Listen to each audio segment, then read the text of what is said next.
Երկնքի արքայությունը երկու տեսակ է լինում, ասում է Սուրբ Գրիգոր Տաթևացին։ Երկնքի արքայությունը մեր մեջ եւ մենք երկնքի արքայության մեջ։ Հավիտենական կյանքը մեր մեջ եւ մենք հավիտենական կյանքի մեջ։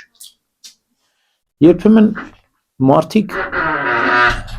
իրենց համար անհասանելի են համարում երկնքի արքայություն, որտեղ չեն պատկերացնում, թե դա ինչ է հավիտենականությունը։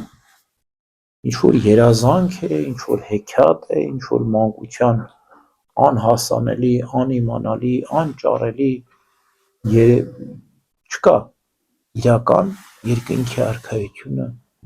ձեր մեջ է, ասում է մեր Տեր Հիսուս Քրիստոս։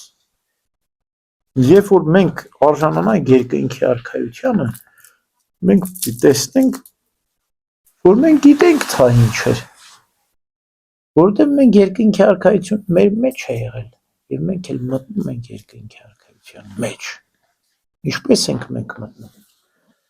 Մենք ինքներս լավ քննելով, մեզ լավ ճանաչելով, քննիր ինքդ քեզ։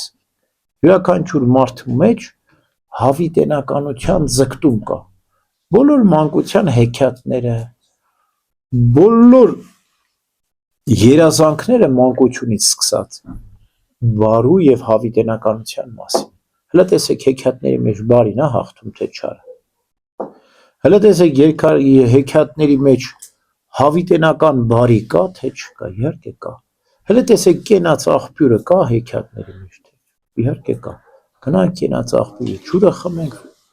Ամբողջ ավետարանի Սուրբ Գրիգորի հիմնված հեքիաթներ են, այսինքն մանկությունից մարդու մեջ դրված է այդ հավիտենականության ձգտումը, երկնքի արքայությունը, մարդու մտքի թռիչքն էլ հավիտենական է, եւ դա հենց վկայությունն ու ապացույց է,